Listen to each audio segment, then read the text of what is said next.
Shalom para todos mis hermanos, Yahweh los bendiga. Gracias por acompañarnos a una enseñanza más de día de reposo, una parashá, una porción bíblica con el propósito de ser bendecidos. Hoy veremos justamente ese asunto de, de una bendición particular que Dios envía sobre su pueblo. Esta bendición se conoce como la bendición arónica, la bendición sacerdotal. Es una expresión que seguramente hemos oído en algunas canciones o de pronto no nos sea del todo tan indiferente ahorita que la leamos. Pero ese pasaje que encontramos en el libro de Números, en el capítulo 6 desde el versículo 27 desde el 22 hasta el 27, perdón, es bastante corta. Es suficiente para que veamos cuál es el propósito de Dios con su pueblo, con sus hijos, y por qué Él ha dispuesto esta bendición mm, para que fuese dada de los líderes hacia el pueblo, ¿no?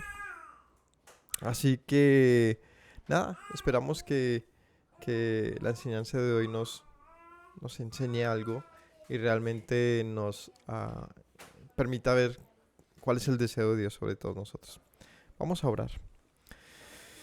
Padre Celestial, te doy gracias por esta mañana, Señor, la oportunidad que nos brindas de conocerte, de estudiar tu palabra, Señor, de compartir de este mensaje sagrado que tú envías sobre todos los que te invocamos, sobre los que te amamos, sobre todos los que tememos a tu nombre, Señor. Te ruego que nos permitas comprender sabiduría, Señor, y entender tu voluntad en todas las cosas que tú dices, Padre Celestial, en todas las cosas que son una enseñanza, Señor. Enséñanos, háblanos y guíanos, te lo ruego en el nombre de Yeshua. Amén.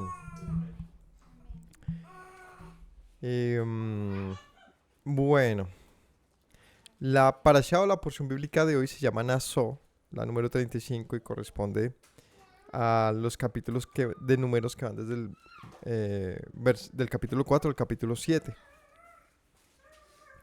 Y si bien hay varios temas, hoy nos enfocaremos solamente en este asunto. La palabra, la porción del texto que habla de la bendición que Dios da sobre su pueblo. Vamos a hablar de esto. No sé qué tan larga o corta puede ser la predicación, ya que es un tema como muy concreto, pero sí hay muchas cosas que entender y saber de esto. En los capítulos de hoy se habla, básicamente, en el capítulo 4 se continúa con las tareas de los levitas, de las cabezas digamos, cabezas de levitas, donde tendrían unas diferentes tareas asignadas, ¿no? Estaban los hijos, o sea, digamos que hay tres linajes particulares, ¿no? Los hijos de Gerson, Coat y Merari. Son tres cabezas de levitas y tenían a su disposición diferentes trabajos en relación al tabernáculo. La semana pasada se tocó este tema y aquí en el capítulo 4 lo continúa. Simplemente se indica qué tenían que hacer cada uno, ¿no? Cuando hablamos de cientos, incluso miles de levitas, pues qué trabajo tendrían que hacer ellos en el tabernáculo, pues aquí es donde se les designa cómo se organizaba eso. Y es con relación al tabernáculo, ¿no? Al mobiliario. Cada uno tenía una responsabilidad sobre los elementos diferentes. En el capítulo 5 se da una instrucción acerca de las impurezas y cómo las personas que contaran con una impureza no podían acercarse al tabernáculo. Leyes sobre la restitución, la ley de los celos. Leyes de restitución son qué pasa cuando tú pecas contra alguien. Pues aquí te dice tienes que no solamente devolverle aquello que le quitaste o por medio de lo cual defraudaste, sino que también tienes que darle una restitución que es equivalente a un 20%, ¿no? Se le tenía que dar una quinta parte más de eso. Por ejemplo, si yo, no sé, por alguna razón le quité a mi hermano un dinero, se lo robé, y yo confieso mi pecado y entro con él a cuenta, si él me perdona en ello, yo tengo que devolverle no solamente lo que le habría quitado, digamos que 100.000 pesos, sino que devolverle una restitución equivalente a un 20%, que en este caso serían 120.000 pesos. La ley de los celos, que es una ley muy particular acerca de qué pasa si se sospecha de adulterio dentro de un hogar. Y por último, previo a lo que veremos hoy, se habla del voto del Nazareo, que también es un pasaje muy, muy bonito, muy interesante. Ya hemos hecho varias enseñanzas sobre esto.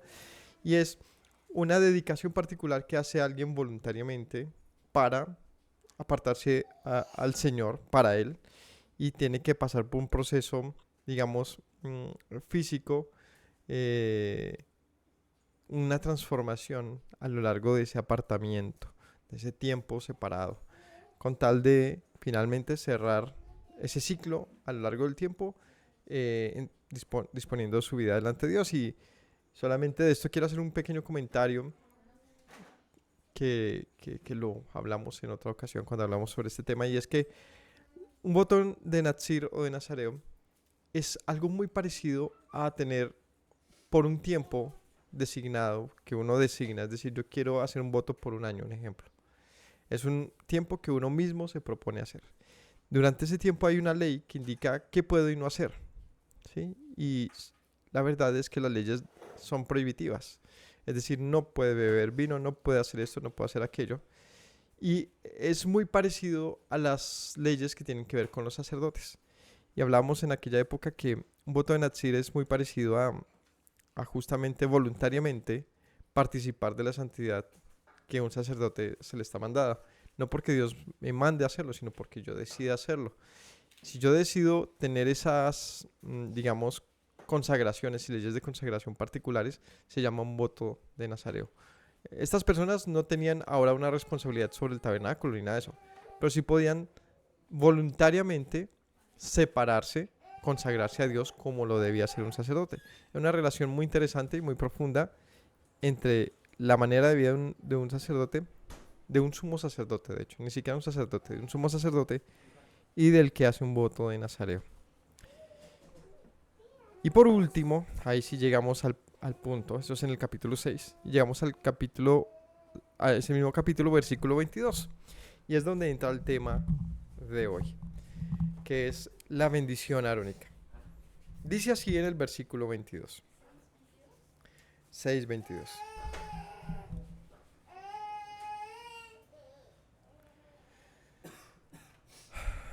Dice: Yahweh habló a Moisés diciendo: Habla a Aarón y a sus hijos y diles: Así bendeciréis a los hijos de Israel diciéndoles: Yahweh te bendiga y te guarde.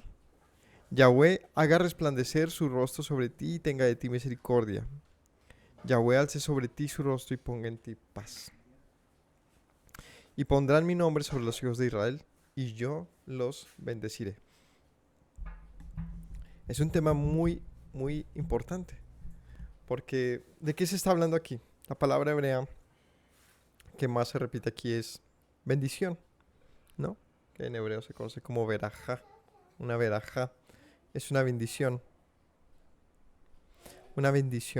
verajá. También en otras ocasiones, en otras enseñanzas, hemos hablado de en qué consiste bendecir. Y por supuesto lo vamos a repetir, lo vamos a, a ver nuevamente. Bendecir en español, de hecho, tiene mucho sentido, ¿no? De lo que viene de esta palabra hebrea de beraja, de lo que es bendecir realmente. Y es decir bien, ¿no? Creo que la misma palabra en español lo traduce de una manera muy interesante, muy, muy adecuada. Como también cuando hablamos del término maldecir, que es justamente decir algo malo. Y a lo largo de la historia bíblica encontramos esta palabra muchas veces, bendecir, decir bien.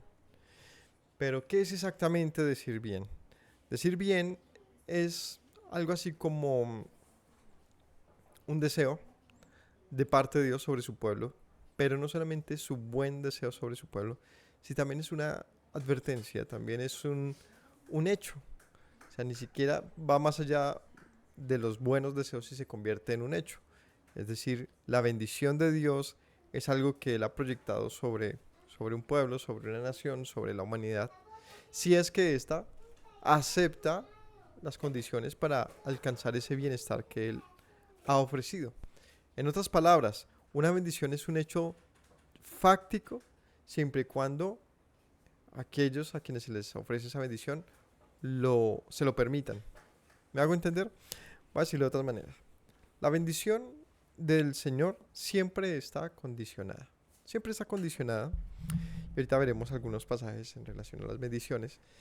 Pero lo que quiero decir es que no es un asunto de superstición, sino más bien es un hecho que Dios ha voluntariamente decidido hacer sobre los que le tememos, siempre y cuando nosotros hagamos también lo que Él ha ordenado para que alcancemos ese bienestar. Esto es equivalente a una promesa. Es algo así como una promesa que hace un padre sobre sus hijos, ¿no? Cuando tú le dices, si te portas bien, pasa este bienestar, ¿no? Es decir, si le dices a tu hijo, si te comes, es un hijo pequeño, le dices, si te comes todos los alimentos que te estoy dando, entonces vamos al parque, un ejemplo. Tú le estás prometiendo un bienestar del cual el hijo no debería dudar de que tú se lo vas a entregar, pero él tiene que saber que está condicionado para alcanzarlo, ¿cierto? Un bienestar que yo no le estoy ofreciendo a otro niño, que nadie más puede tener sino solamente aquel a quien yo le estoy ofreciendo ese bienestar.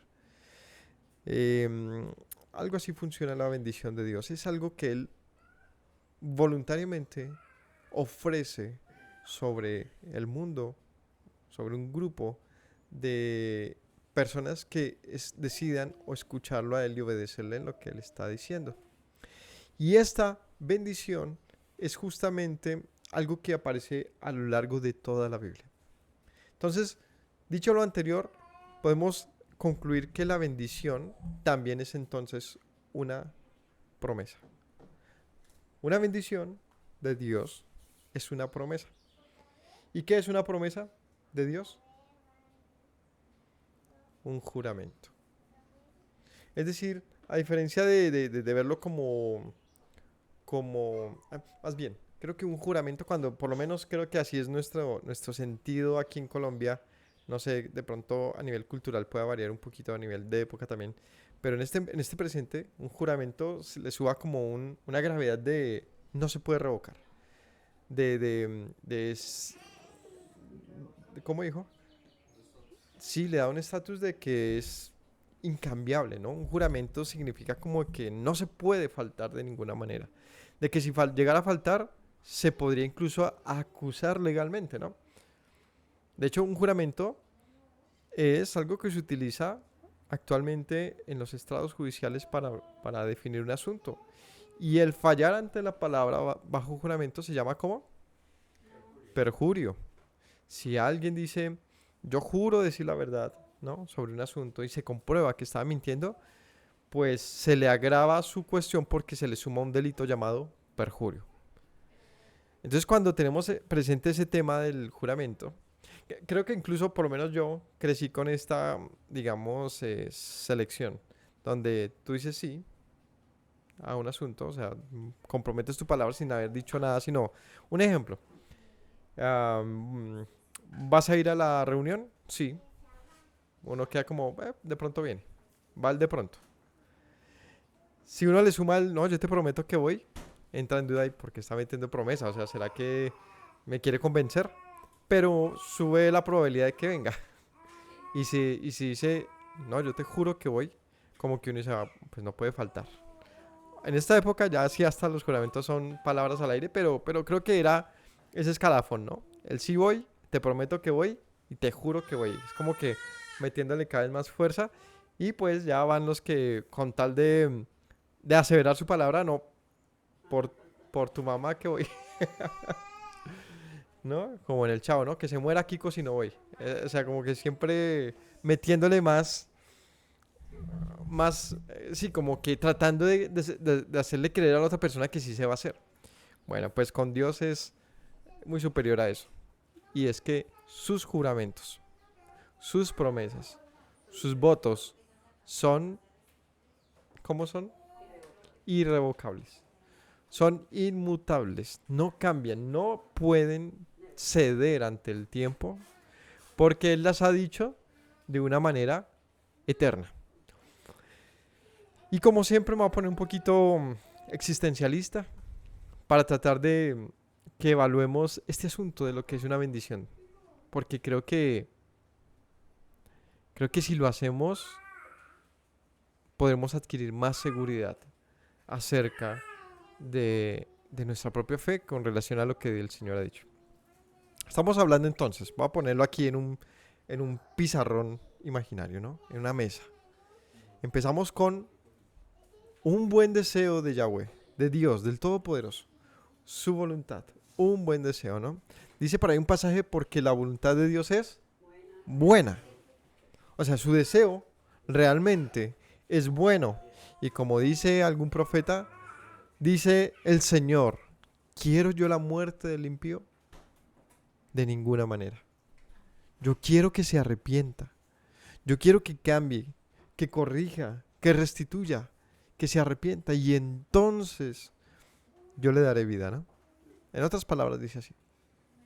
El Señor no desea de ninguna manera nuestro mal. Porque es como... Si pensamos en lo titánico que es nuestro universo, esta creación, lo que somos nosotros, ¿qué propósito tendría Dios hacer algo para dañarlo? Porque él mismo diga, no me sirve, ¿no? Diríamos que no que él pueda o no hacer eso, sino que no tiene sentido. Dado las condiciones mismas de todo, del universo, uno dice, ¿qué propósito tienen las cosas? Y las tienen, ¿no? Incluso la destrucción. Tiene propósito. ¿Cómo así? Bueno, siempre me gusta razonar sobre esto. Y es que cuando te pones a pensar en lo relativo de la existencia de cada cosa, por ejemplo, una estrella, ¿no? Puede durar millones de años, pero también tiene un colapso. Lo interesante es que con cada colapso de estrellas, ¿qué nace? ¿Qué pasa? Nace un nuevo sistema de creaciones. Porque estos colapsos generan tantos eventos, que lo que parecía una destrucción se convierte también en un nuevo nacimiento de otras cosas, ¿no? Cuando a veces vivimos en el campo y tengo un montón de guaduas o maderas o cosas acumuladas que ya no sé qué hacer. Digo, bueno, viene la gran quematón. Nos toca hacer un poquito de una hoguera para salir de algunas cosas biodegradables y con eso sacamos ceniza que se utiliza ¿para qué? Para abonar el mismo terreno, porque se libera potasio y todo eso ayuda a una mejora, a una mayor o una rápida absorción de las otras plantas. Pero lo que es interesante es que en la zona donde se quema, que uno dice, va a quemar en este pedacito, uno pensaría, ¿no?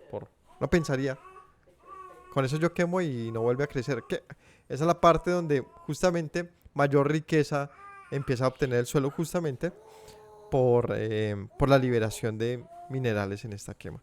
Pero cuando uno piensa en el fuego, ¿qué es? Destrucción, ¿no? O sea, no hay otra cosa que pensar acerca del fuego. Uno piensa es...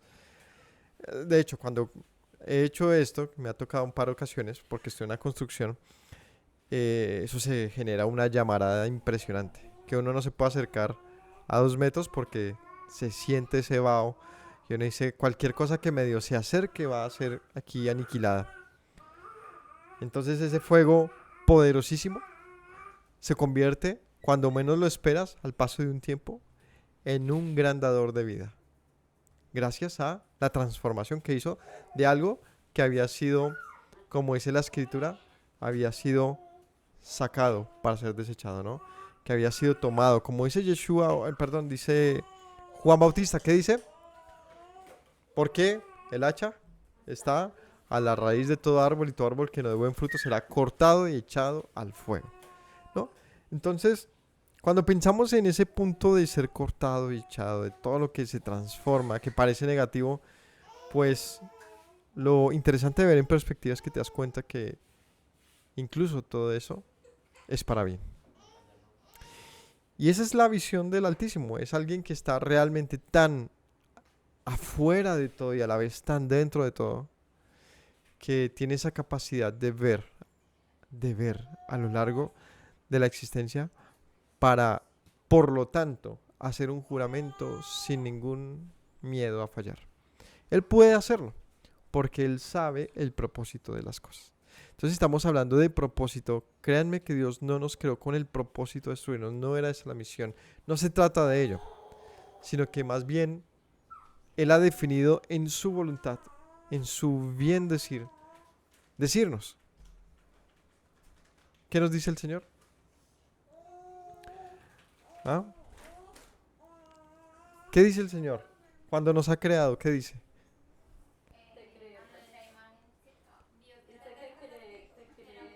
Fructifiquen. Fructifiquen. Estamos hablando de bendecir. ¿Qué nos dijo el Señor cuando nos creó? Fructifiquen, multiplíquense, se juzguen. ¿Qué hizo? ¿Qué quería el Señor con nosotros? Pues nuestra existencia. Ahí no dice y mueran. No. Fructifiquen.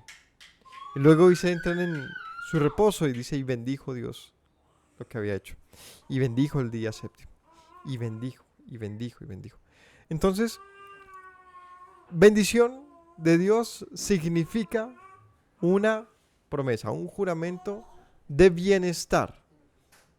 ¿Qué es un bienestar? Es algo que podemos definirlo como bueno. Es algo bueno. Más bien, ¿cómo sabemos que algo es bueno? Porque genera bienestar. Ese es un asunto incluso de experiencia, ¿no? Es una experiencia para quienes pueden vivirlo y experimentarlo. Es decir, nosotros tenemos la capacidad de sufrir un asunto y también tenemos la capacidad de, ¿cómo decirlo? De satisfacernos de un asunto. Ejemplo, cuando hay abundancia yo me siento bendecido y satisfecho. Pero es una sensación realmente. Yo podría incluso, teniendo toda esa abundancia, sentir sufrimiento porque no tengo otras cosas y sufrir en medio de la abundancia. Podría viceversa sufrir las dificultades de la vida, ¿no? Con mucho dolor porque no tengo que comer. Pero también podría, incluso en ese momento, encontrar algo que me ayude a pensarlo diferente y no sufrirlo tanto. Es decir, el sufrimiento y el bienestar son un poco relativos a nuestra manera de entender, de percibir las cosas. Pero hay cosas que son ajenas a eso. Hay cosas que son ajenas a eso. Por ejemplo, ¿será que una roca se siente muy molesta porque el río le pasa todo el tiempo por encima y de la roca picuda y grande que fue ahora solo queda una piedrita lisa como un huevo de dinosaurio? ¿Será que ella sufre porque el agua le pasa todo el tiempo encima? No. Pero si fuésemos nosotros la roca, quizás estaríamos muy sufridos. Y el Señor nos hizo para sufrir. Es decir, que el bienestar o la bendición y el malestar o la maldición sí son relativas a quien lo vive y a su sensación sobre eso. Por lo tanto, el Señor, conociendo todo eso, ha puesto en nosotros un bienestar superior que se puede ver manifiesto en una palabra. ¿Cómo sabemos que la bendición de Dios es sobre la humanidad? Hay algo que nos permite saber que sí, que Dios ha deseado nuestro bien. Y no es que tengamos abundancia o no. Hay algo que nos permite saber que Dios nos ha hecho para permanecer. Y es el hecho de que hoy en día sigamos vivos como especie. Y cualquiera diría, no, pero muchos animales están vivos como especie, sí, pero ninguno busca tanto su destrucción como el hombre.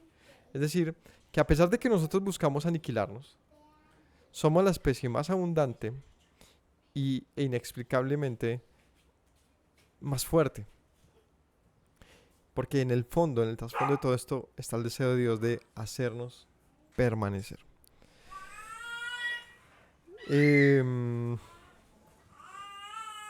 Yo les pido excusas, pero es que aquí tenemos animalitos, también tenemos hijitos y todos son pequeños y sé que este micro nos captura muchos sonidos, pero tratemos de que no se distraigan con esto también. Es inevitable. Entonces, eso es una bendición de Dios. Es un juramento que trasciende todas las edades, todos los tiempos, y que el Señor ha deseado que nosotros sepamos que existe esa bendición y que podemos alcanzar esas promesas. Entonces, como decía, es una bendición general, abierta, inmensa, pero condicionada. De tal manera que Podemos decidir alcanzarla o no. Ahora, habiendo dicho todo esto, ese concepto de bendición se propaga a lo largo de la escritura. Y empieza con Dios bendiciendo a la humanidad que ha creado, ¿no? Y los creó, los formó, los hizo, ¿no?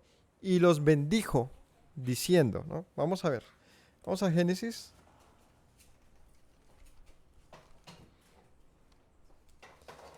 Y dice así en, en, en el capítulo 1.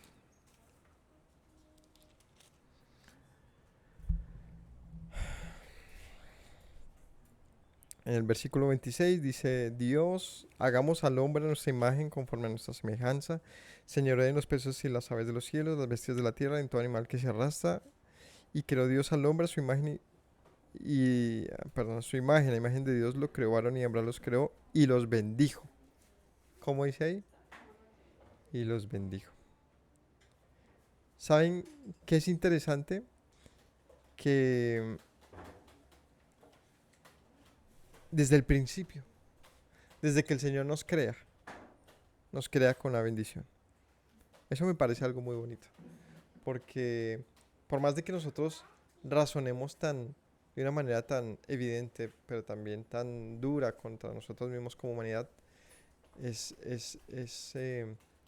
no sé, como muy paradójico, como difícil de creer que el Señor nos haya creado con un buen deseo. Porque pareciera que no hay oportunidad de ello, ¿no? Cuando vemos todo lo que somos capaces de hacer como humanos, nuestro potencial destructivo es muy lastimero. Pero también cuando vemos nuestras capacidades de bien, también es importante colocar sobre la mesa y decir, también tenemos una gran capacidad que definitivamente también procede de Dios. Entonces, dice aquí, hagamos al hombre, dice, versículo 28, y los bendijo Dios y les dijo, fructificad, multiplicaos, llenad la tierra, sojuzgadla y señoread en los peces, en las aves y en todas las bestias. Y bueno, ahí sigue, pero lo que quiero enfatizar aquí es que y los bendijo, y los bendijo. Y luego cuando termina la creación, incluso aquí más atrás también con los animales que crea el Señor, dice cuando los crea, en el versículo 22 o desde el 21, creó los grandes monstruos, todo ser viviente que se mueve en las aguas, produjeron según su género y toda ave alada según su especie, y vio Dios que era bueno, y Dios los bendijo, diciendo fructificad, multiplicados, llenad las aguas y los mares. Entonces, hay una bendición de Dios en su creación, inclusive al cierre de la creación, en el capítulo 2, allí dice, fueron, capítulo 2, acabados los cielos y la tierra y todo el ejército de ellos, y acabó Dios el día séptimo a la hora que hizo, y reposó en el séptimo día, y bendijo Dios al séptimo día, y lo santificó, porque reposó de la hora que había hecho. Entonces, este término, bendecir, está intrínsecamente relacionado con nuestra existencia, con la razón de ser de lo creado. Existe o fue creado para permanecer. Para permanecer. Esa es la bendición de Dios. Esa es la bendición de Dios. ¿Qué es la maldición? Ser creado para destrucción. O sea, todo lo contrario, lo que se llama una maldición es justamente quitarle ese propósito original a cada cosa. Que muera, que perezca, que no exista. Entonces, habiendo dicho esto, el Señor se intenta, ¿no? Una y otra vez manifestar su voluntad de este deseo de permanencia a lo largo de su pueblo, de mantener, digamos que una generación de un pueblo que se considere entonces bendito. Vamos a ir a Génesis 12 y allí es la famosa visita del Señor a Abraham cuando lo bendice. Y dice allí, leámoslo, capítulo 12. El Señor le dice a Abraham, vete de tu tierra y tu parentela a la casa de tu padre, y a la tierra que te mostraré. Haré de ti una nación grande, te bendeciré, engrandeceré tu nombre, serás bendición. Bendeciré a los que te bendicen, a los que te maldijeren serán malditos, y serán benditas en ti todas las familias de la tierra. ¿Mm? En ti serán benditas todas las familias de la tierra. Serás bendito. Serán benditos los que te bendigan. Y hay un énfasis en esto. Bendecir, bendecir, bendecir, que se puede traducir en una única cosa, y es el buen deseo de Dios sobre Abraham y sobre su pueblo. Ser bendito. Ser bendito. Y esta, esta palabra ser bendito también podríamos considerarlo una gran fortuna. Ser afortunados. Pues es el deseo, no es nada más ni menos que contar con el buen deseo de Dios sobre nuestras vidas. Entonces, esto que vemos acá se replica y en Génesis 15 vuelve y el Señor le dice a Abraham, dice en el capítulo 15, mira los cielos, en el versículo 5, cuenta las estrellas si puedes, y le dijo, así será tu descendencia. Y creyó Abraham a Yahweh y le fue contado por justicia, y le da toda esta promesa de que en su descendencia serían benditos, ¿no? De hecho, esa es la gran promesa de Abraham, y es una descendencia que puede ser contada. Y creo que, dime, que no puede ser contada, pero me refiero, bueno, lo dije mal, me refiero que puede ser identificada. Si nosotros pudiéramos hablar de la descendencia de alguien más en el mundo diferente a Abraham, ¿de quién podríamos hablar? No, no, pero todos esos son descendientes de Abraham. No, está hablando de alguien ajeno a Abraham, pero él es hijo de Abraham. No, alguien, otro patriarca de la humanidad. ¿Qué otro patriarca de la humanidad hay? No, no es que no hay nadie. El único patriarca cuya descendencia es identificable hoy es Abraham.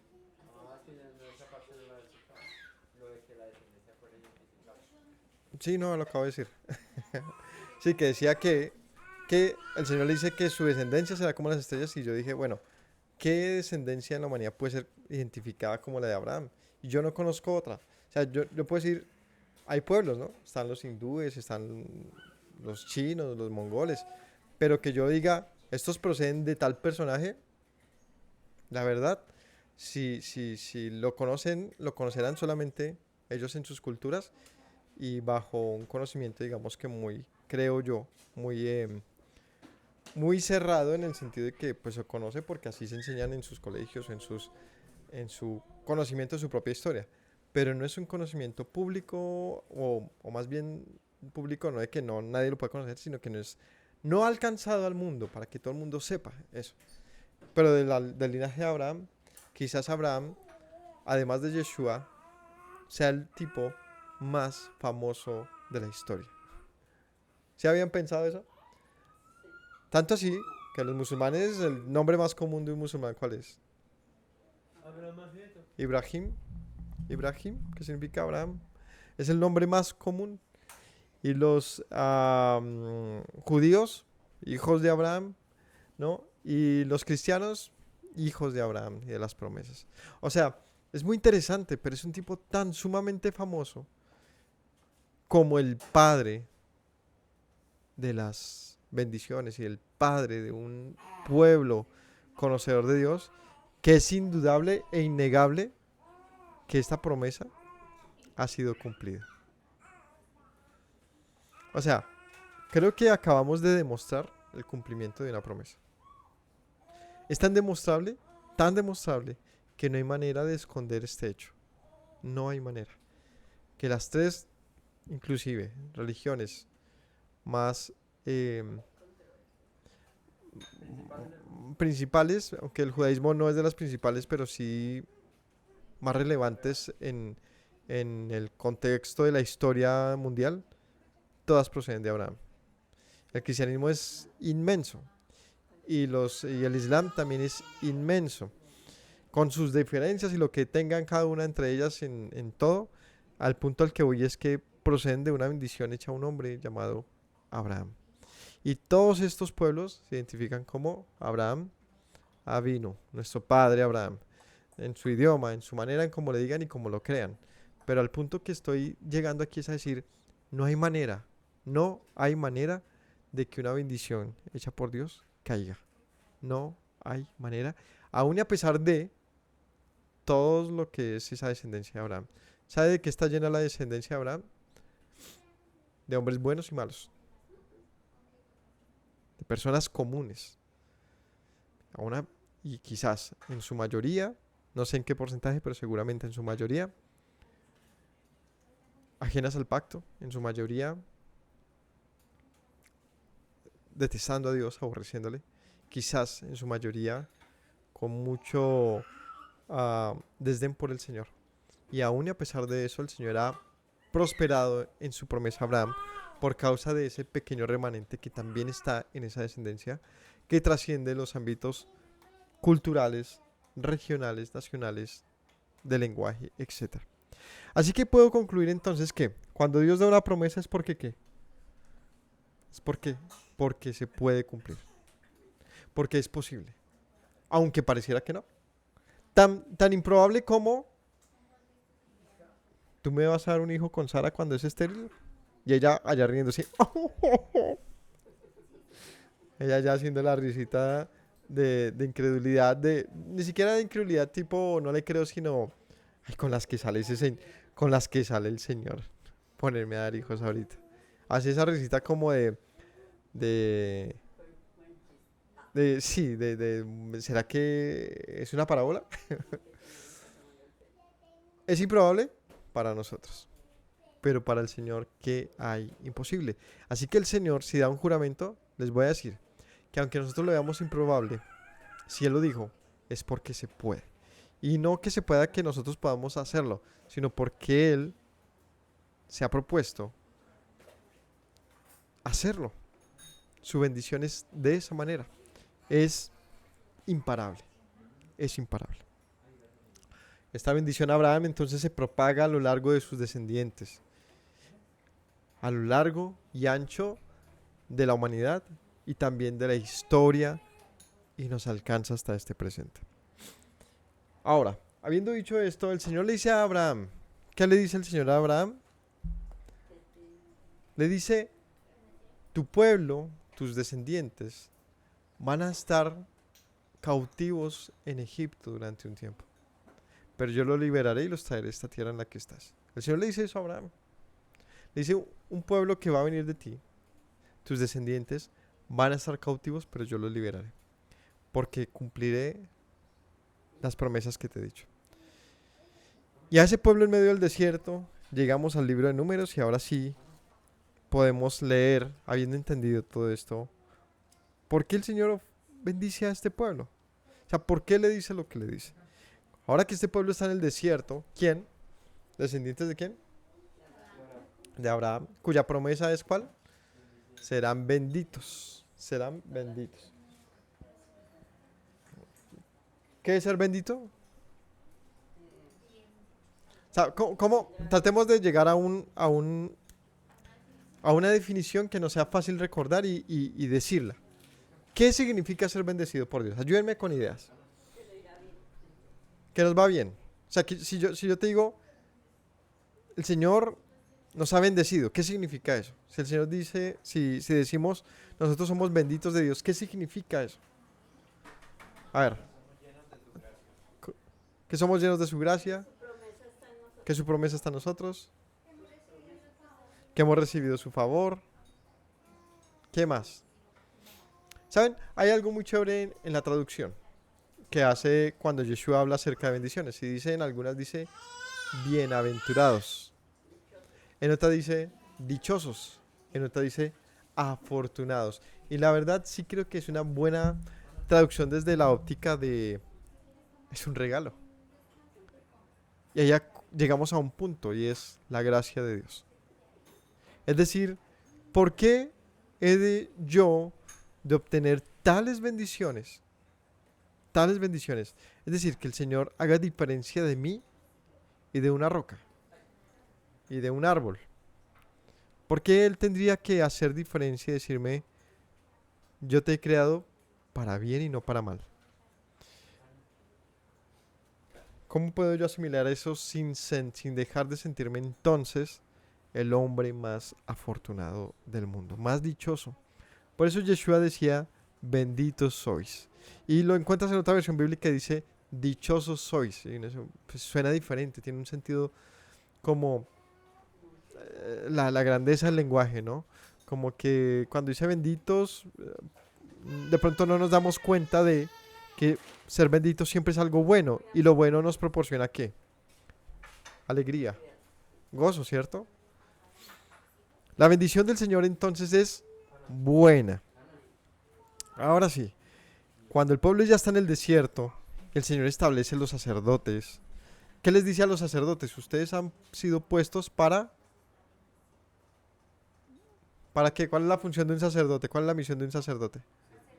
Para servir, acercar al pueblo al Señor. Ustedes están ahí con un propósito y es que sean eh, una, un puente, un intermediario entre yo y la nación.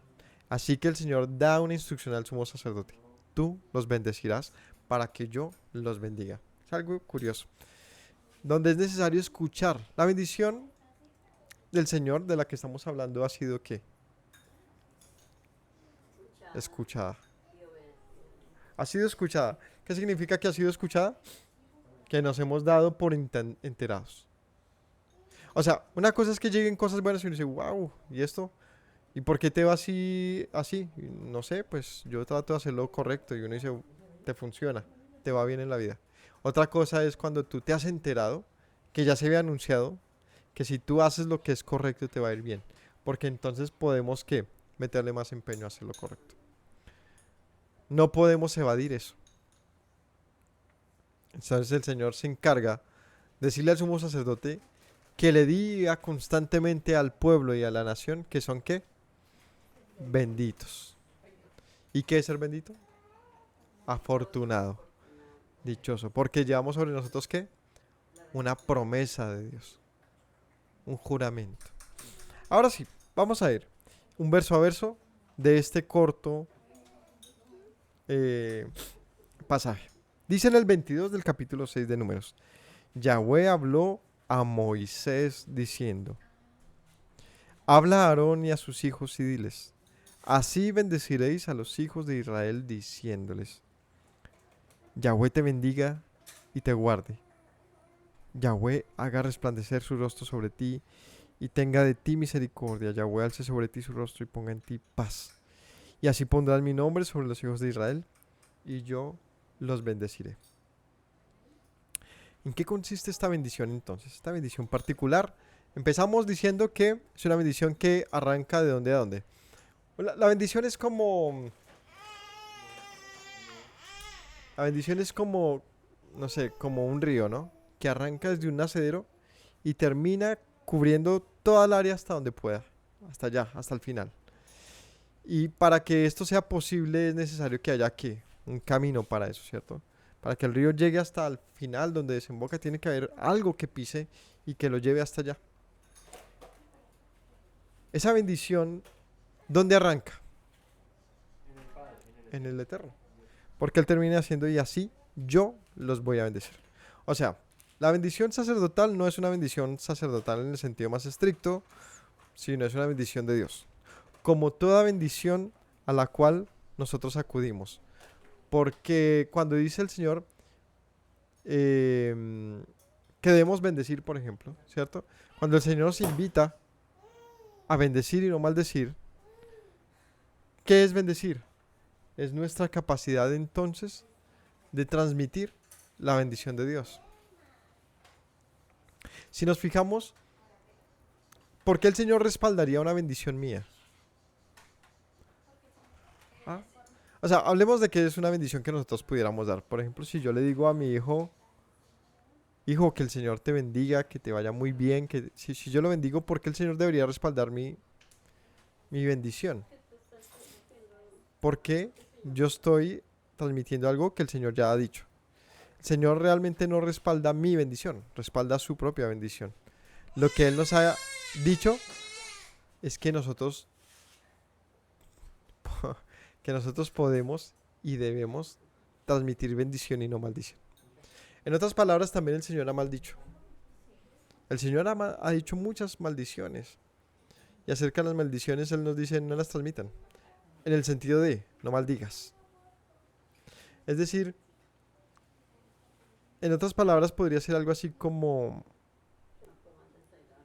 enfócate en enseñarle a los demás la bendición de Dios. Por lo tanto, bendícelos. Pero no desees su muerte ni su mal. Porque el Señor no desea el mal. Es decir, que Él haya dicho sus maldiciones no significa que desea la muerte del impío y del malvado. Sino que la maldición es sencillamente la... ¿Qué es la maldición? Es la ausencia de una bendición en ese orden de ideas. Todo aquello que no ha sido bendecido, por lo tanto, está destinado a perecer. Puede perecer, ¿no? Es frágil, es susceptible a perecer. Así que si el Señor nos ha bendecido y nosotros no aceptamos, no asimilamos su bendición, pues también ha dispuesto el conocimiento de lo que significa no estar con su bendición. Y a eso se le llama maldición. Cuando el Señor no dice su bien, sino habla del mal probable dentro de nuestros malos actos, entonces eso se le llama una maldición.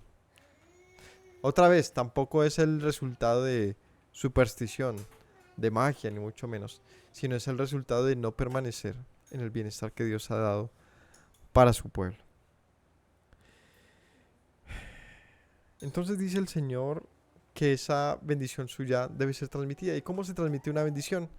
Bueno, dice el libro de Hebreos, indudablemente el mayor bendice al menor, el menor es bendecido por el mayor. Entonces dicen muchos, o tenemos que entender este asunto porque creo que se ha malinterpretado como que tú no puedes bendecir a nadie, mucho menos, es decir, una esposa no puede bendecir al hombre, que un hijo no puede bendecir al padre, que yo qué sé, cosas así he escuchado, porque el menor no puede bendecir al mayor. Y se estratifica la bendición de quién puede pronunciarla o no. ¿Mm? Es curioso, ¿no? Porque lo he escuchado, de verdad. He oído pensamientos de tipo, por ejemplo, empezando por, tú no puedes pronunciar esta bendición. ¿Por qué? Pues porque a quién fue dada. Pues a los sumos sacerdotes, a los sacerdotes. Tú puedes decir la bendición arónica hacia que dice, Aarón, así bendecirás a Israel. Entonces no puedes pronunciarla. He escuchado cosas como esas. No puedes. Ahora, en medio de una congregación, tú, mujer, ¿qué haces bendiciendo? No puedes bendecir al hombre. Y cosas así. Y como una serie de prohibiciones que vamos a simplemente a sacar de su mito. Si bien dice la escritura que el menor es bendecido por el mayor, no significa que nosotros no podamos pronunciar una bendición. Lo voy a demostrar de la siguiente manera. ¿Qué dice David acerca de la bendición? Dice, bendice alma mía a Yahweh. ¿Cómo podría David pronunciar eso si él es menor que Yahweh? ¿Acaso podemos bendecir a Yahweh? ¿No es acaso él el mayor? Entonces, de una manera tan, simplemente para no sacar más ejemplos, de una manera tan olímpica, podemos demostrar que el menor puede pronunciar una bendición sobre el mayor. Ahora, que el menor bendiga al mayor no significa que pueda cumplirlo. Por ejemplo, mi hijo, si mi hijo me dice, papá, si tú llegas temprano, yo te voy a llevar al cine. Pues es improbable que lo pase, porque él no tiene dinero. Tendría que rebuscárselo, tendría que, no sé, tendría que hacer un plan para lograrlo. Pero su deseo es bueno conmigo, ¿cierto? Es decir, el hecho sencillo de pronunciar un buen deseo sobre alguien no significa que se vaya a cumplir, pero sí representa un buen deseo. Empezando por ahí. Pero ni siquiera eso representa el tema bíblico, porque no se trata de un buen deseo, o va más allá de un buen deseo. Se trata de pronunciar algo que es superior a mí. Es decir, por ejemplo, si yo pronuncio sobre mi papá la bendición arónica. Él es mayor que yo, por supuesto. Si yo le digo, papá, el Señor te bendiga y te guarde y haga resplandecer su rostro sobre ti, que tenga de ti misericordia, etcétera. Alguien puede decirme, no, su papá tiene que bendecirlo a usted, no usted a él. El punto es que yo no estoy bendiciendo a mi papá, no solamente con mis palabras. Yo estoy usando la bendición mayor sobre él. Es decir, no es una bendición mía, no es una bendición que yo pueda cumplir. Yo no puedo hacer que el Señor se apiade o no de mi padre, pero sí puedo acudir a lo que el Señor sí dijo. Es decir, se llama la bendición de Dios. Es una bendición que Él ha dicho para que sea entonces ¿qué? Proclamada, para que sea compartida, para que sea dicha, para que sea memorizada, para que esté sobre nosotros. Y así pondré mi nombre sobre los hijos de Israel. ¿Cómo pondrá el Señor su nombre sobre nosotros? Cuando nos demos por enterados que somos bendecidos. Así que yo lamento, pero declino, no comparto el hecho de que una persona cualquiera no pueda bendecir a otro. No dice así la escritura. Ahora, ¿qué es esto de que el mayor, sin duda, el menor sin duda es bendecido por el mayor? Esto significa que, por supuesto, el que puede hacer algo puede bendecir. De tal manera que alguien que no puede, pues no puede hacerlo en el sentido más estricto de lo que es una bendición. Pero es que otra vez estamos hablando de que la bendición procede de Dios. Es decir, es la bendición que Él ha dicho. Si yo te bendigo, por eso te bendigo en el nombre de Dios. Si yo bendigo a mi hermano, si yo le digo a mi hijo, hijo, que el Señor te bendiga, yo estoy justamente diciendo eso, que Él te bendiga. Porque yo no puedo bendecirte. ¿Cómo el mayor puede bendecir al menor? Bueno, hijo, toma, estas son las llaves de tu apartamento. Papá, el papá tiene plata y puede bendecirlo. ¿Me hago entender? Porque es mayor, porque tiene y el mayor no significa edad, significa las capacidades de bendecir. Si yo le digo a mi hijo, si te va bien en el colegio, nos vamos de viaje, es porque eso es una bendición. Es decir, estoy pronunciando un bienestar para él que en teoría debo cumplirle y tengo la capacidad de hacerlo, porque en ese sentido soy el mayor, puedo hacerlo. Y no es una bendición del Señor, es mía, de papá, que le digo, te bendigo de esa manera, hijo, si tú me cumples, un ejemplo, ¿no? Ah, pero es una bendición que está condicionada a que yo pueda hacer algo, ¿no? Pero otra cosa es que el Señor te bendiga. Que el Señor te bendiga y es donde yo estoy diciendo, espera, yo estoy limitado, soy un hombre como cualquiera, me puedo enfermar, puedo morir, lo que sea, pero el Señor permanece. Así que la bendición arónica es el deseo de Dios sobre su pueblo, ordenado a ser dicho una y otra vez hasta que recordemos siempre, hasta que sea parte de nuestro conocimiento y nuestra existencia, el decir, Dios me ha bendecido, soy un hombre afortunado, soy dichoso porque el Señor me ha mirado, porque el Señor se ha acordado de mí, porque el Señor ha puesto su misericordia sobre mí. Así que hasta este punto podemos decir que la bendición arónica representa el buen deseo del Señor sobre su nación a fin de que sea proclamado del mayor al menor, pero no exclusivamente, sino que ¿por qué Aarón tenía que hacerlo? Sencillo, porque ellos eran la máxima expresión de autoridad delante del pueblo y todo el pueblo se reunía en torno al sumo sacerdote. Y de esta manera se recordaba que el Señor es quien bendice a su pueblo. Hoy en día es una oración muy compartida, muy dicha, ¿no? Y muchos de los que condenan a tú no puedes decirlo, la pregunta que yo les hice alguna vez es, ¿tú por qué la dices? Tampoco eres sumo sacerdote. Quedan bloqueados porque pues tampoco se puede responder eso. El punto es que el Señor nunca prohibió bendecir, pero sí prohibió en muchas ocasiones maldecir. Vamos a ver algunos pasajes. ¿Listo, papi? Espérame ahora aquí una lista.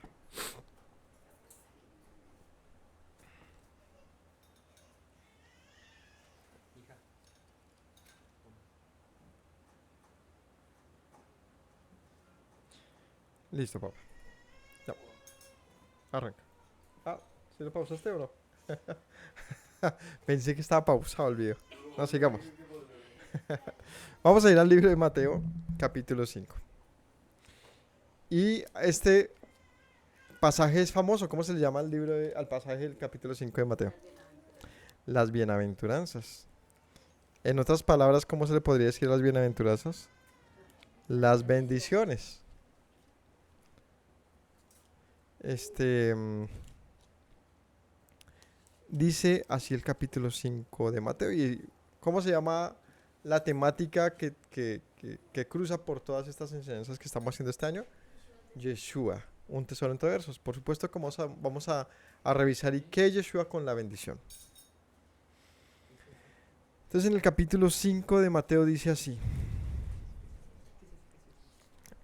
Quizás sea uno de los textos más enseñados, más sermoneados, más hermosos que tenga la Biblia entera.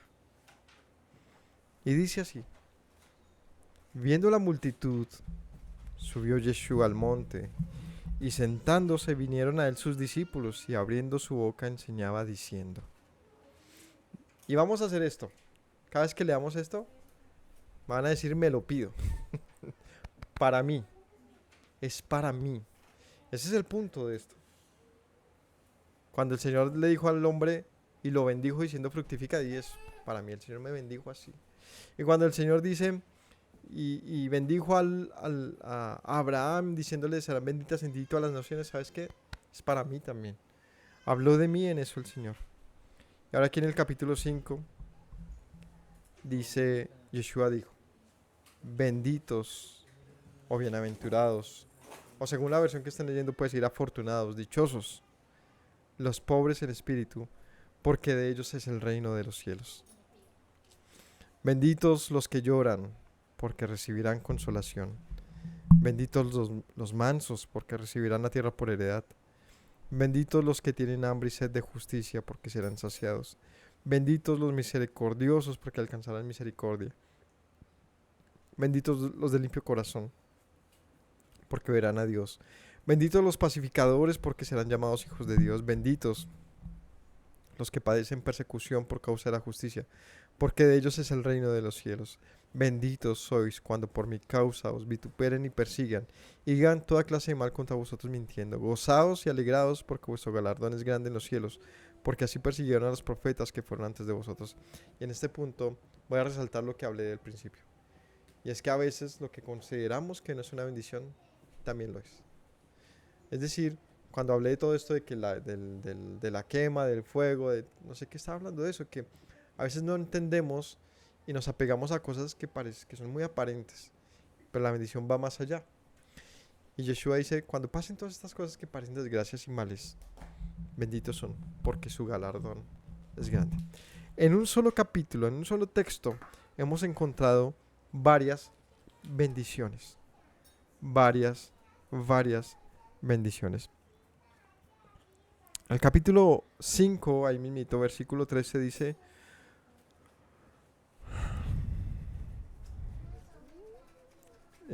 sí, del 13.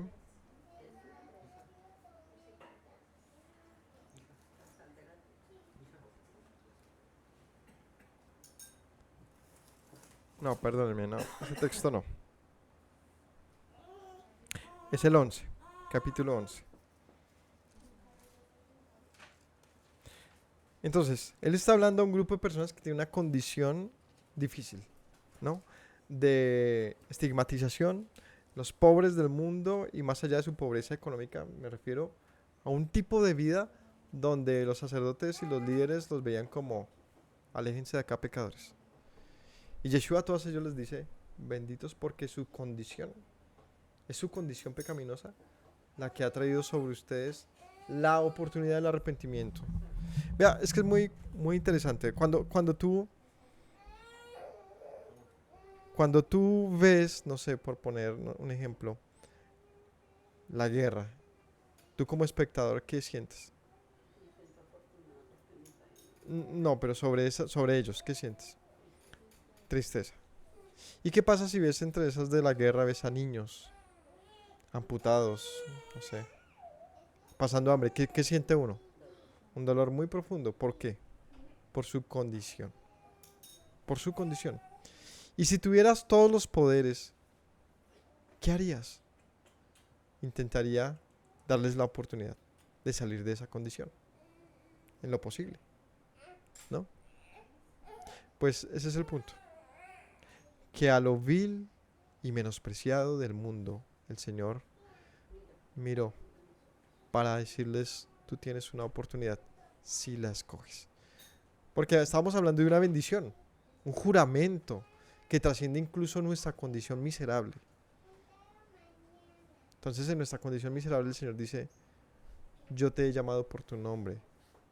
Y hay una cantidad hermosísima de parábolas donde el Señor dice, yo te escogí, no te deseché, yo te vestí, te puse ropas nuevas porque estabas pudriéndote en tu miseria.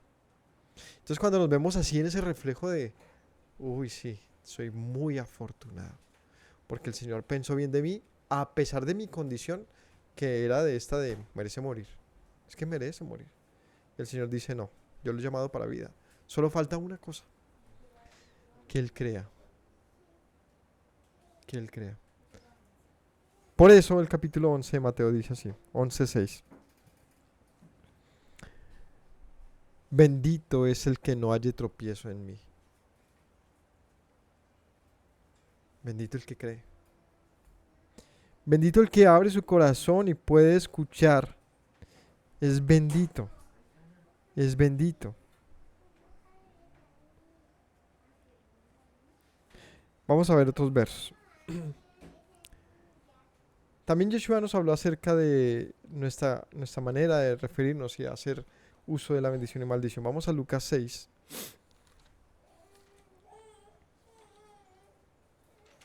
Y dice así allí.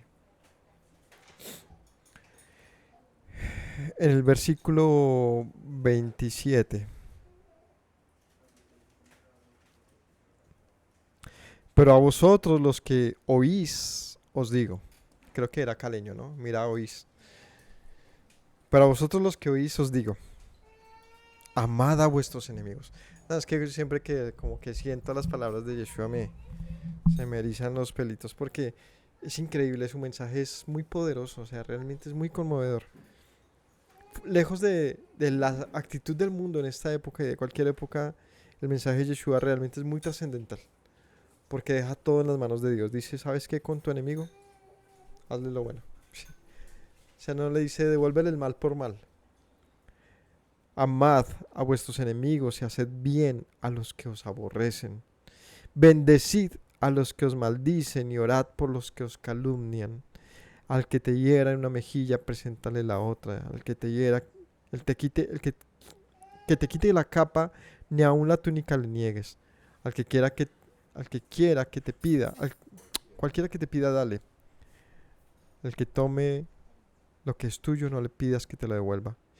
Y como quieres que te hagan los hombres, así haz con ellos. Porque si amas a los que te aman, ¿qué mérito tienes? Porque también los pecadores que os hacen el bien, perdón, porque también los pecadores aman a los que los aman, y si hacéis bien a los que os hacen bien, ¿qué mérito tenéis? Porque también los pecadores hacen lo mismo. Y si prestáis a aquellos a quienes esperáis recibir, ¿qué mérito tenéis? Porque también los pecadores prestan a los pecadores para recibir otro tanto. Amad pues a vuestros enemigos, haced bien, prestad, no esperando de aquello nada. Y será vuestro galardón grande y seréis hijos del Altísimo, porque Él es benigno para con los ingratos y malos. Sed pues misericordiosos como también vuestro Padre es misericordioso. ¿Vea? Es un mensaje muy poderoso. ¿Por qué puedes bendecir? Porque es que yo soy bendito. ¿Por qué puedes bendecir a otro? Porque yo he recibido bendición de Dios, no una pequeña. Hablamos de que el mayor bendice al menor y eso me constituye el mayor. ¿Quién es el mayor? El que puede bendecir a otro. ¿Y yo cómo puedo bendecir si soy miserable del mundo? Pues porque mi riqueza no es de este mundo. Mi riqueza es esta. Bendito eres cuando haces esto. Mi riqueza consiste en que el Dios Todopoderoso, el dueño del universo, me ha mirado con amor y me ha dicho, así como te he visto con amor, no quiero que estés tú viendo a tu prójimo con desdén, aunque sea tu enemigo. Bendícelo, bendícelo. ¿Cuántas veces hemos sido como enemigos de Dios? Ay, es que si somos, nos ganamos el galardón. No, si es que nos ganamos el Grammy de menospreciarlo, de ignorarlo, de aborrecerlo. Y aún así, sin embargo, Él dice, esta es mi bendición. esta es mi bendición. Creo que conciencia es la palabra más importante a la hora de acercarnos a Dios y de considerar nuestra propia vida. Es tener conciencia de la riqueza que abunda en el Señor. Lucas 11:28. Y es que creo que Yeshua es de los que me tocaría, no lo revisé, pero creería que es el que más bendice a lo largo de la Biblia. Lucas 11, o sea, en sintetizado en textos, ¿no? En una poca cantidad de textos hay cualquier cantidad de bendiciones. Lucas 11:28. ¿Y por qué es válida su bendición? Pues porque no es nada más ni menos que el Hijo de Dios. Y segundo, porque Él dijo que todo lo que Él decía procedía de su Padre. En otras palabras, porque su bendición es la mayor de todas. Porque procede de Dios mismo. Entonces, 11:28 dice así.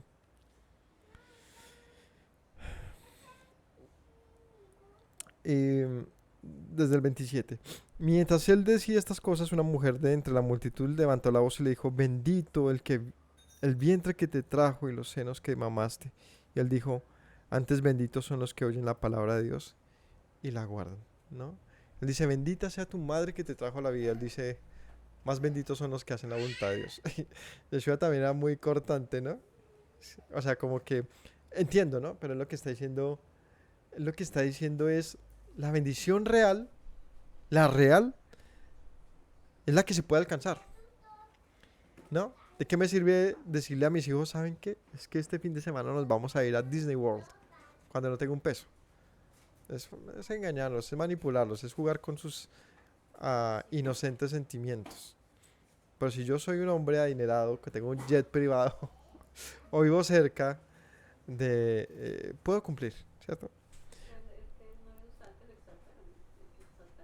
Sí. Y ahora, si yo soy el que doy puedo cumplir cosas poderosas y los condiciono, pero ellos no cumplen esas condiciones y aún así los premio, yo soy un mentiroso. Eh, Estoy diciendo es que bendito es alguien que puede alcanzar una bendición, ¿no? O sea, realmente alguien bendito es alguien que puede alcanzar esa bendición. Si no, pues por más de que le diga bendito, si no le alcanzó, pues no era tan bendito. ¿Me hago entender? Es decir, el Señor dispone su juramento, su promesa sobre todo el mundo. En ese sentido nos sentimos como dichosos y afortunados.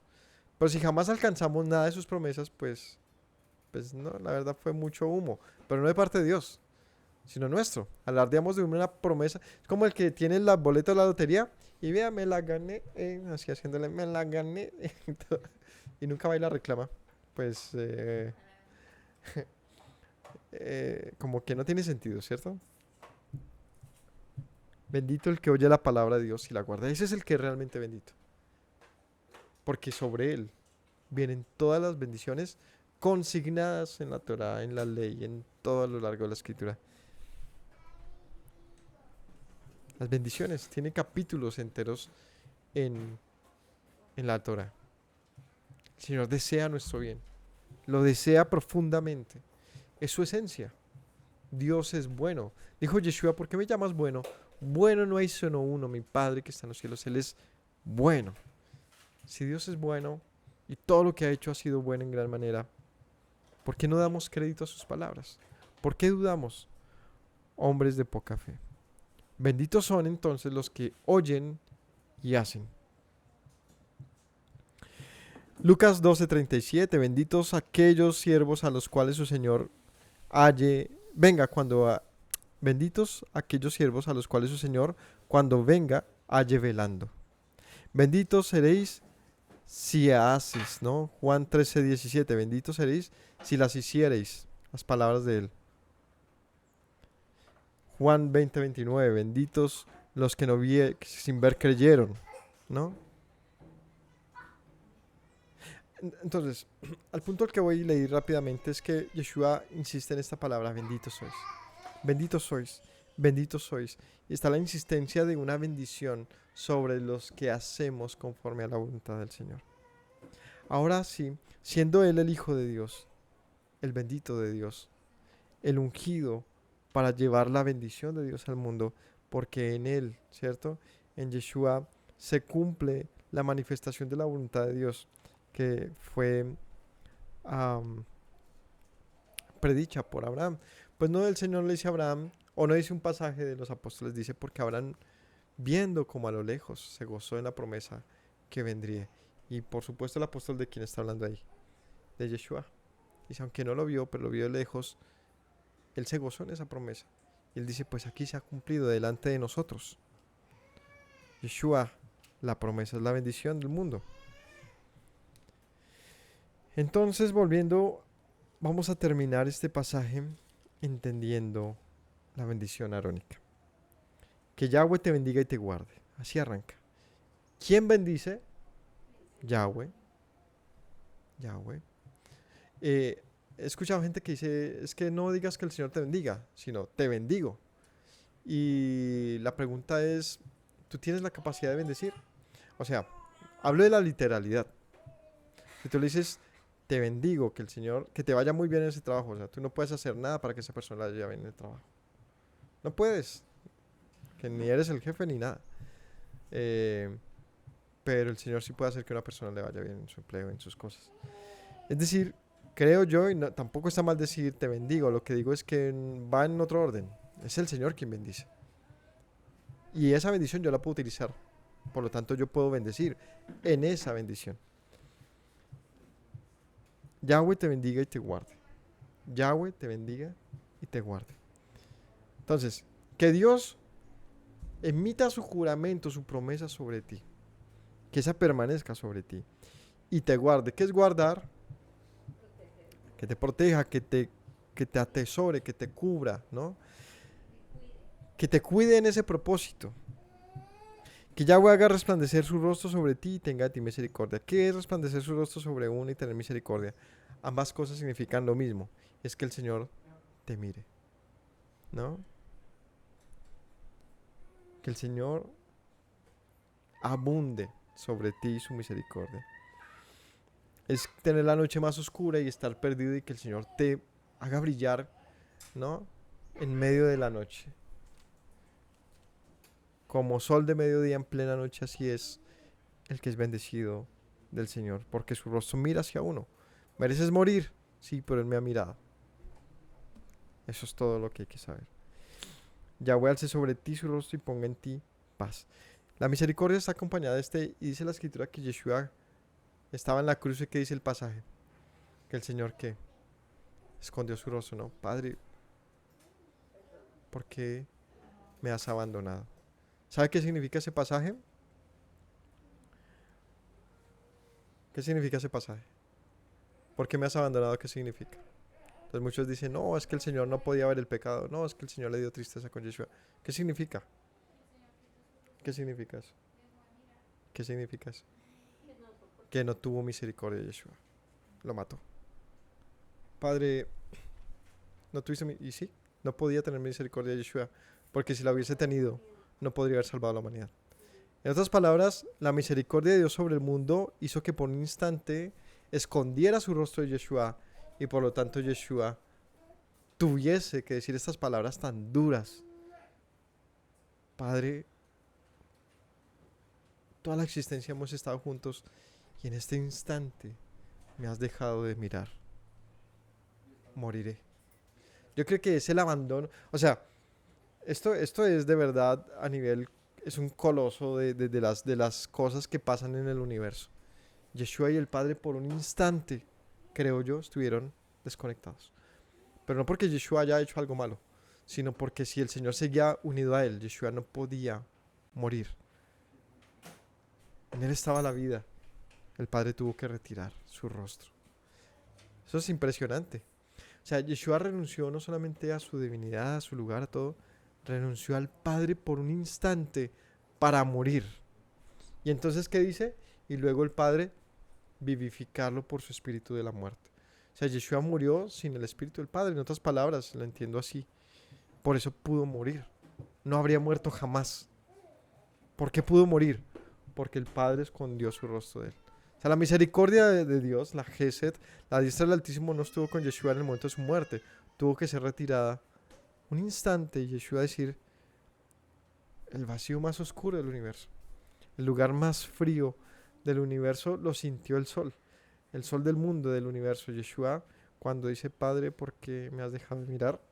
Y él sabe por qué lo dejó de mirar, pero es una frase mm, muy dura, ¿no? Y el Señor le dice, no le responde.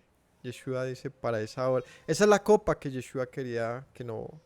Si es posible, haz pasar de mí esta copa. ¿Cuál era?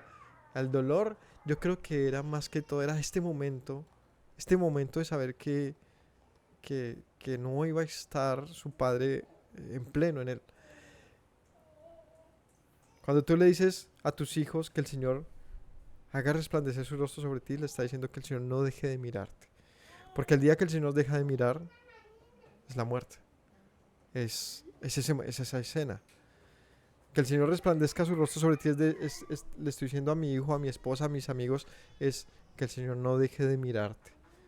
El día que Él te deje de mirar, mueres. Porque no eres absolutamente, no tienes ninguna capacidad para retener tu vida. Si el Señor deja de mirarte, la pierdes. Que alce sobre ti su rostro y ponga en ti paz. La reconciliación con Dios es cuando el Señor vuelve, mira, ¿no? Y vivifica a Yeshua. Y en nuestro caso, cuando el Señor mira a su pueblo a pesar de que está muerto y lo vivifica. ¿Cómo es posible que el Señor vivifique a un pueblo muerto? Pues porque Él busca su paz, su reconciliación. Por lo tanto, Yeshua dijo, mi paz os dejo, mi paz os doy, no como el mundo puede darles. ¿Cuál es la paz que Yeshua podía darnos? ¿Cuál es? La reconciliación con Dios. Esa es la paz que logró Yeshua en su momento de, como dice la canción, y el Padre su rostro escondió. Ese momento, es que de verdad que eso es un cataclismo, eso es un eclipse universal, o sea, no sé cómo se puede definir ese momento, pero es de todo lo exclusivo que fue la vida de Yeshua en esta tierra, creo que ese momento crucial de abandono necesario y no a mérito, no es que Yeshua se merecía eso, sino necesario por el bienestar del mismo universo, es algo que allá entre los movimientos gloriosos del Altísimo que no podemos entender a totalidad, decimos, son jugadas maestras a fin de salvar, de rescatar a ese mismo mundo que Él bendijo desde el principio. Es decir, todo eso ¿por qué pasó? Porque el Señor tenía un juramento desde el principio.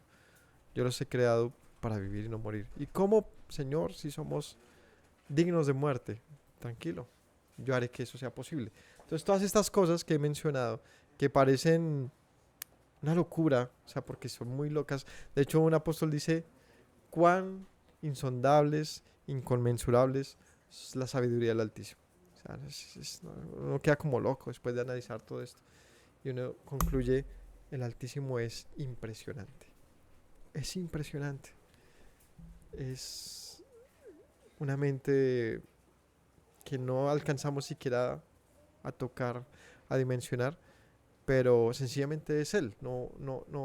O sea, el mérito es entender que Él es único y que todo su plan con este universo es digno de admiración. Ayer que se hablaba de las alabanzas, es eso. Es cuando tú caes en cuenta y tú dices, wow, o sea, me quedo impresionado, el Señor es maravilloso. Y no porque Él no necesita que alguien le reconozca sus méritos. Yo necesito reconocerlos, porque entonces entiendo mi lugar en Él y por supuesto le amo más. De esa manera su nombre está en nosotros. ¿Cuándo su nombre está en nosotros? Cuando tengamos conciencia de quién es Él y quién soy yo delante de Él. Que yo lo necesito y no Él a mí. Que yo necesito a Dios. Que yo necesito su bendición. Que yo necesito entender que Él la dijo para mí. Así que me la pido. Me pido esa bendición es para mí, Señor. Bendíceme. Porque yo he decidido creer. Así que como dijo Yeshua y con esto cerramos. Benditos son entonces, ¿quiénes son los benditos? Benditos si oís y permanecéis en estas palabras. Esa es la bendición real. Maestro dijo, si permanecéis en mis palabras seréis verdaderamente mis discípulos y conoceréis la verdad. Y la verdad os hará libres. Con eso les dejo. Eso es una bendición. Ser libres por permanecer en Él. Nuestro Maestro Yeshua nos lo recuerda todos los días. Familia, que tengan todos una linda semana y sintámonos alegres. Nos ha mirado nuestro Creador y nos ha dado promesas que trascienden incluso la muerte. Y Yeshua nos dice, grande galardón hay en eso, si lo pueden creer. Shalom para todos.